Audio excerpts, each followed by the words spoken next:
মুখ্যমন্ত্ৰী মহিলা উদ্যমিতা অভিযান নগৰীয়াৰ ৰূপায়ণ এক অভিলাষী আঁচনি। এই আঁচনিৰ জৰিয়তে নগৰ অঞ্চলৰ আত্মসহায়ক গোটৰ মহিলাসকলক যাতে স্বাৱলম্বী কৰি তুলিব পাৰি তাৰ বাবে প্ৰতিখন পৌৰসভাত আজিৰে পৰা ৫ মাৰ্চলৈ বিতৰণ কৰিব মুখ্যমন্ত্ৰী মহিলা উদ্যমিতা অভিযান নগৰীয়াৰ প্ৰপত্ৰ।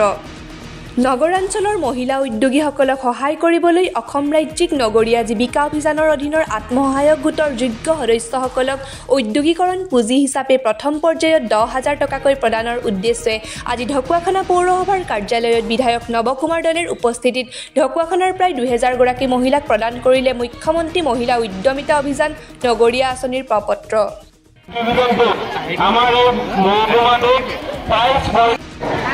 আমি গোটসমূহৰ সভানেত্ৰী আৰু সম্পাদিকা দুয়োগৰাকীকে আমি লাইনত থাকিব। পৌৰসভাৰ কাৰ্যালয়ত 10টাকৈ কক্ষত পৌৰসভাৰ অন্তৰ্গত মহিলাসকলক প্ৰদান কৰা হৈছে আঁচনিখনৰ প্ৰপত্ৰ। প্ৰপত্ৰ বিতৰণ কাৰ্যসূচীত ঢকুৱাখানাৰ ভালেসংখ্যক আত্মসহায়ক গোটে অংশগ্ৰহণ কৰা অনুষ্ঠানত নগৰ অঞ্চলৰ মহিলাসকল পৌৰসভাৰ বিষয়ববীয়াসকল উপস্থিত থাকে।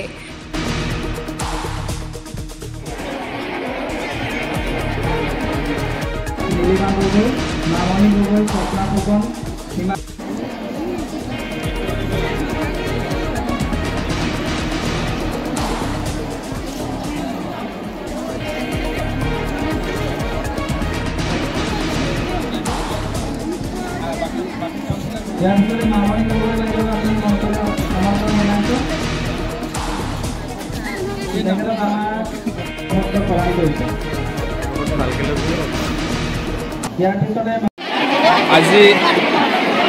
ঢকুৱাখানা পৌৰসভা অন্তৰ্গত মাননীয় মুখ্যমন্ত্ৰী মহিলা উদ্যমিতা অভিযান আঁচনিখনৰ প্ৰপত্ৰ বিতৰণৰ কাৰ্যসূচী ৰূপায়ণ কৰা হৈছে আৰু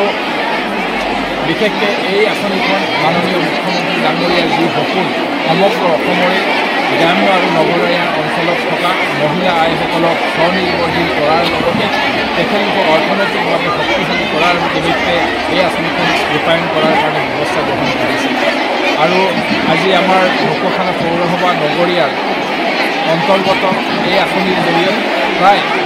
2000 গৰাকী মহিলাই উপকৃত হ'ব আৰু আশা ৰাখিছোঁ এই আঁচনিৰ জৰিয়তে সমগ্ৰ অসমৰ লগতে আমাৰ ঢকুৱাখানা বাকী আমাৰ আই মাতৃসকলেও নিশ্চিতভাৱে আমাৰ নিজে স্বনিৰ্ভৰশীল হোৱাৰ লগতে আমাৰ গ্ৰাম্য অৰ্থনীতি টনকিয়াল কৰাৰ ক্ষেত্ৰত গুৰুত্বপূৰ্ণ ভূমিকা গ্ৰহণ কৰিব আৰু এয়ে আপোনালোকে সকলোৱে দেখিছে যে বিশেষকৈ আমাৰ আত্মসহায়ক গোটৰ মহিলাসকলে আজি কি ধৰণে গাঁওখনক স্বনিৰ্ভৰশীল কৰাৰ লগতে নিজৰ পাৰদৰ্শিতা প্ৰদৰ্শনৰ জৰিয়তে খেতি বাতি বোৱা কটা বিভিন্ন ফাৰ্মিঙৰ জৰিয়তে স্বনিৰ্ভৰশীল হোৱাৰ উদাহৰণ আপোনালোকে দেখিবলৈ পাইছে আৰু আশা ৰাখিছোঁ এয়ে আমাৰ অসমৰ অৰ্থনৈতিক বুনিয়াদ আগবঢ়াই নিয়াৰ ক্ষেত্ৰত আমাৰ মহিলা আত্মসহায়ক